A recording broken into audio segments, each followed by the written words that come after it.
Hello, everyone. Welcome to the nuanced review of the Batman. Um, Came out recently with a huge budget, quite frankly, enormous, and an even bigger box office opening weekend.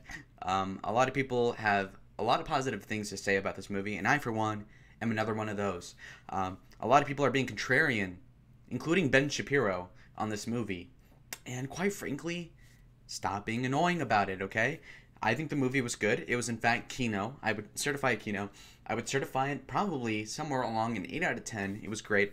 I've been waiting for this movie for years. I remember seeing the ad for this maybe 2 years ago, and by ad I mean like the initial photography taken maybe in London, late 2019, early 2020.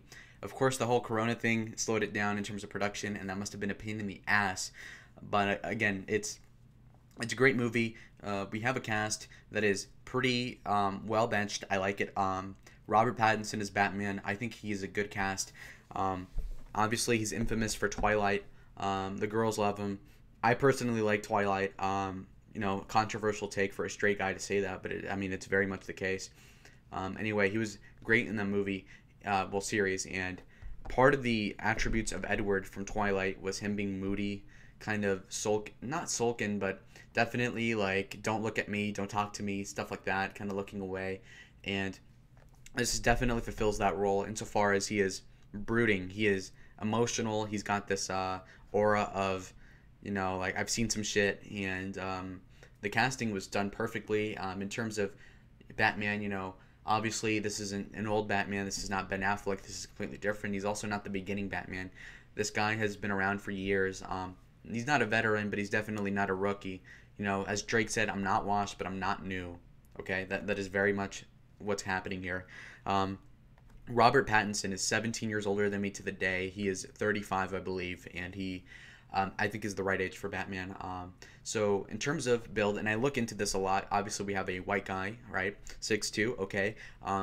35, okay. He's got the, now this is key. Batman, 2/3 of his face is covered, but the jaw and the mouth is important for the Batman. Okay, so we have Robert Pattinson, who has a strong jaw. I think he fulfills the role well that in that department. The suit in of itself is very cool too. It's not very high tech, which I appreciate. A lot of people might be saying, "Well, why doesn't the Batmobile why doesn't it do the tank shit from the Dark Knight?" It's because it's not supposed to do that. It's more low scale. It is more gothic. I like it a lot. The vibe, the ambience the movie creates, it is something that you must be in the theater to experience. I saw it in IMAX on opening night, well, Thursday technically, but the point is that it is somewhat of a mood in the air. Not to sound like a faggot about it, but definitely you got to be there to witness it in the full motion, not just pirated it off the internet, because there's definitely a vibe to it. Now that I'm talking about the casting, I'll mention that, of course, the Catwoman is black, well, sort of, and Commissioner Gordon is black, sort of. Now, what I do see sometimes is that when they replace the white characters with the black ones, and of course they never replace them with Latinos, because God forbid. Anyway, these blacks look a lot like white people. If you change Commissioner Gordon's skin to white, he'd look like a white guy. And I think that's kind of important because he does look like somebody who would be a detective, despite racially speaking being an anomaly. Okay, I just think that's kind of interesting to point out. Insofar as we are talking about somebody of the likes of Catwoman, obviously that should be a white character. I think last played by Anne Hathaway, and before that we were looking at probably Michelle Pfeiffer or something like that. Obviously, both white women, slim, obviously fit the frame of that tight suit. Um, Catwoman in this movie is a mixed bag. Look, some guys for whatever reason think that Catwoman in the movie is not attractive. I think she's extremely pretty, and I'm not exaggerating. That girl is very beautiful. Now, of course, the short hair is an unattractive factor to me. I have some friends that like the short hair. I don't know what the fuck's wrong with them. Okay, but the point is that very attractive, and that fulfills that role. Now, in terms of the subversive nature of Catwoman, I just needed to mention this. At some point in the movie, she mentions the bad guys as elite scumbag white guys or white privileged scum or something like that. And Batman does not contradict her, and that annoys me. And the irony of it all is she's making out with Batman, who's this, handsome white guy billionaire, and she just does not see the irony in that. And I think that's kind of funny, but Now, I kind of sighed out loud when they said white privileged. I'm like, nigga, why'd you have to say that? We went like 2 hours in the movie without saying anything overtly cringe and political, and you go ahead and drop the white privilege on me. Like, please, why? Like, I know Matt Reeves went out of his way to not put this liberal shit in there. I'm pretty sure because he didn't want the woke go broke nonsense to affect him. And yet they put that one line in there for what reason exactly? I don't know. It's very aggravating to hear it, and it's very annoying and disconcerting. But overall, that doesn't detract from the movie too much.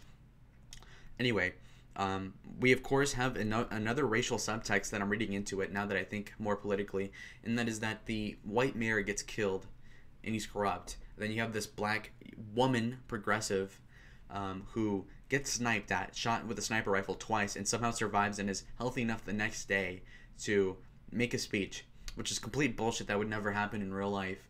And I don't know. It kind of aggravates me. Again, it doesn't really detract from the story at all. I just find it annoying that they find the need to put in this liberalism at certain points. I don't know if the director wanted this to be the case, but it definitely is not a point in his direction as a good thing because, you know, the progressive black mayor thing is possible in New York because New York is a shithole. But again, why would it be the case that she would survive getting shot twice while she's wading through water during a flood and survive and be ready to make a speech with just a sling around her arm the day after? Like, it's ridiculous as hell.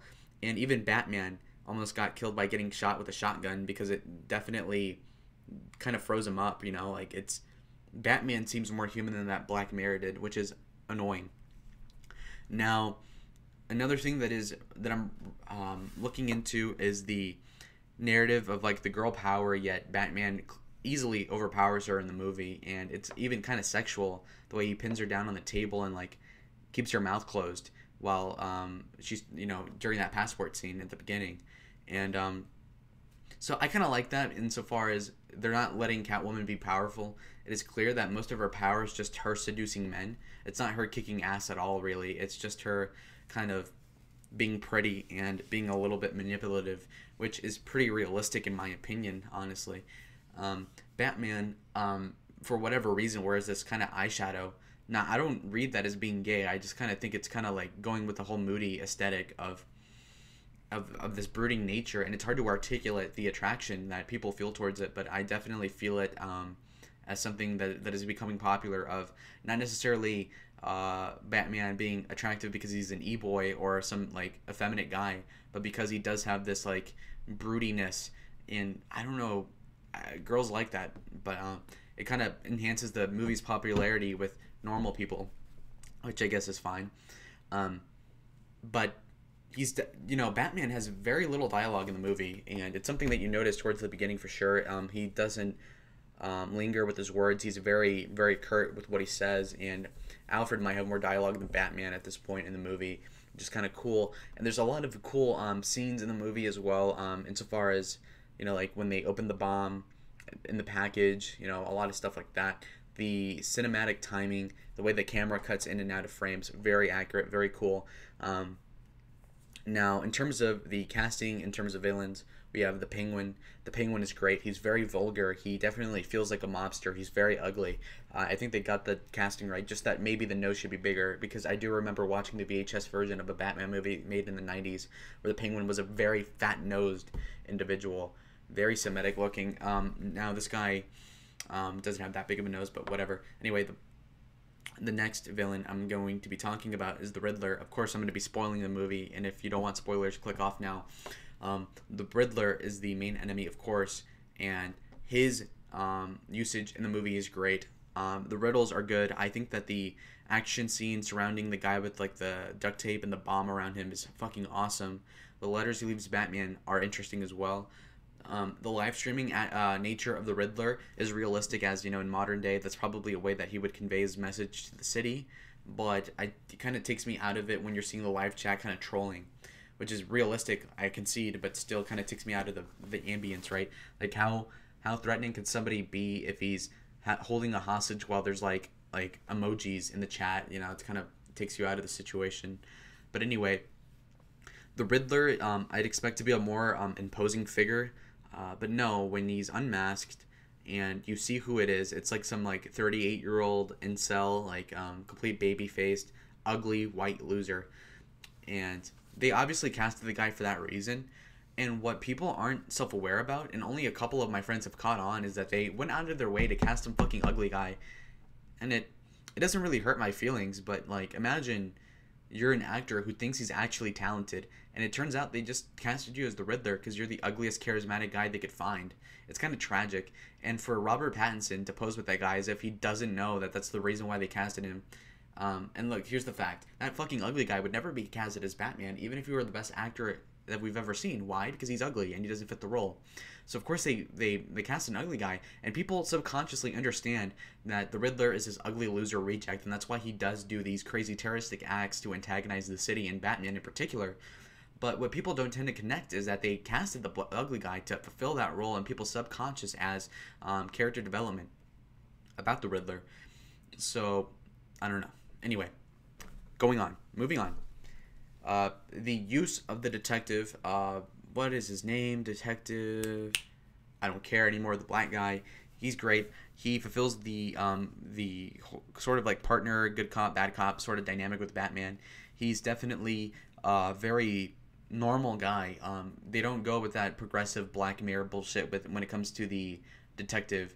He's definitely a straight edge guy, and I appreciate that. He acts well as well. Honestly, them replacing Gordon with a black guy doesn't make the movie better, of course, but it doesn't, like, it's a wash. They replaced him with a non-offensive black dude who otherwise fulfills the role just fine. So I don't feel a strong way about it, and I don't think it's relevant to the plot, so it's barely worth mentioning in the first place. Now, in terms of the Batmobile, it's more it looks more like a muscle car. It's more exposed. It's definitely not the tank that you saw Patrick Bateman use in 2008.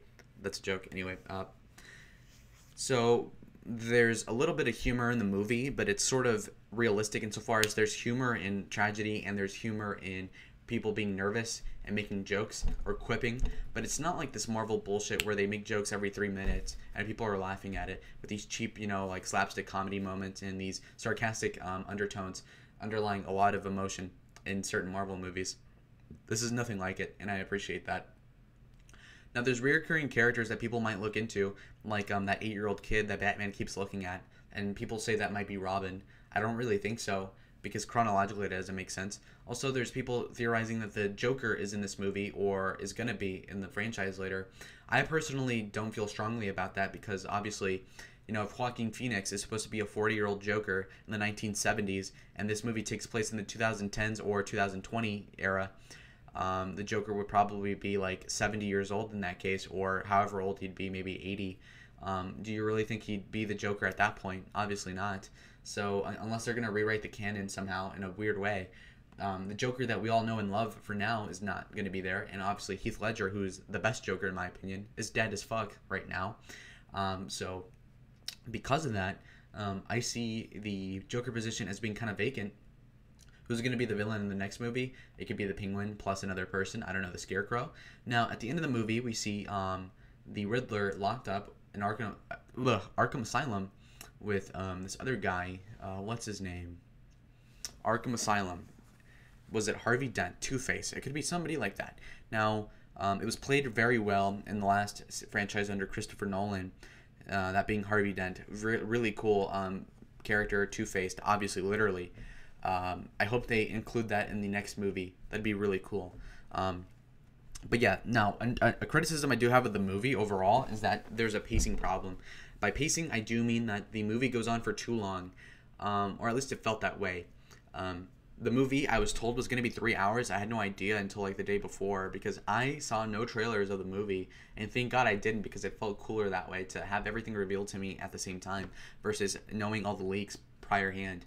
I think that's a worthwhile experience. So if you guys don't watch trailers, I think that it would make the movie easier to digest, as well as sort of lowering your expectations so that you're not so excited every time you watch a movie, and so you don't get disappointed as much. So when I walked into the Batman, the only expectation I had was that, you guys had like 3 years to make this. It better be good. But otherwise, I had no expectations. And it blew my expectations, obviously, because I didn't have any hype for it. And so I recommend you guys don't watch trailers for movies as often as I used to, at least as a kid. So that's something to point out. I was talking about something, but I sidetracked myself about commercials and nonsense. But overall, I rate this movie an 8.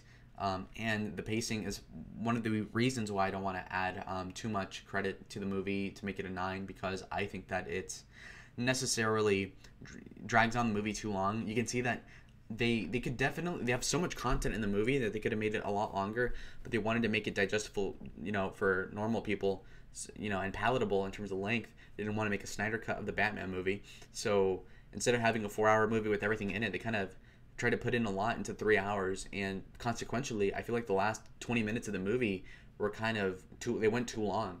And after like this 2.5-hour mark, specifically after the Batman and all the injured people are on the roof of that stadium or wherever the hell they were when the city was flooded, I'm like, okay, well, it's gonna end here, right? But no, it kept going. And at that point, I was only in the theater because I wanted to finish the movie and because I felt like an obligation to finish it out. But had I been some uninterested person that wasn't into Batman, I would have just walked away because it kind of got boring, to be completely honest, at the end. But obviously, you have to stick through the credits. And I had to sit like 5 minutes for the credits. And ultimately, it was a riddle, which was some bullshit. So that was the end credit scene. Literally, it was like 2 seconds of like the Riddler, something, something, something. So that is that in terms of the movie review. I think that it was an 8 out of 10. It had its issues, some woke stuff, honestly less than I expected, and I feel like movies like Batman are inherently pushing the Overton window slightly to the right, because we have all these liberals fanboying over this handsome white guy, straight white guy who is masculine, okay?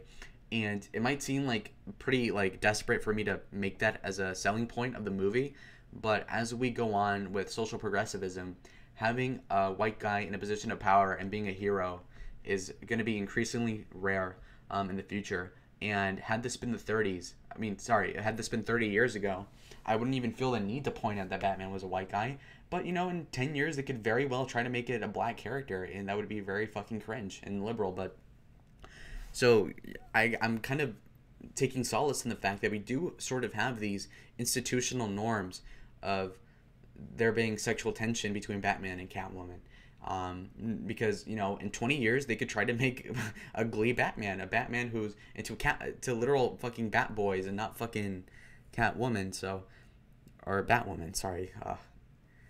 Dude, I'm tired. Anyway, this movie was good. It's Kino. I like it. It's gonna add to the lore of conservatism, and I think it's gonna add to the lore of the boys. When people talk about the Joker and Joker moments and Drive and these Taxi Driver, I think the Batman is another one to add into that lexicon, and I think that's good. So new content coming out as always, right off the presses, boys. Comment down below what you thought of the movie. Comment down below what you think of these movie reviews. I obviously put no effort into them. I kind of think of them as like podcast of likes because I just kind of get the picture out of Google image search and paste it on here for you guys to have a little bit of a visual. But overall, again, 8 out of 10 movie. Would recommend anybody who can see it to see it. It's great. And I hope that they make another movie soon enough, okay? So, anyways, bye.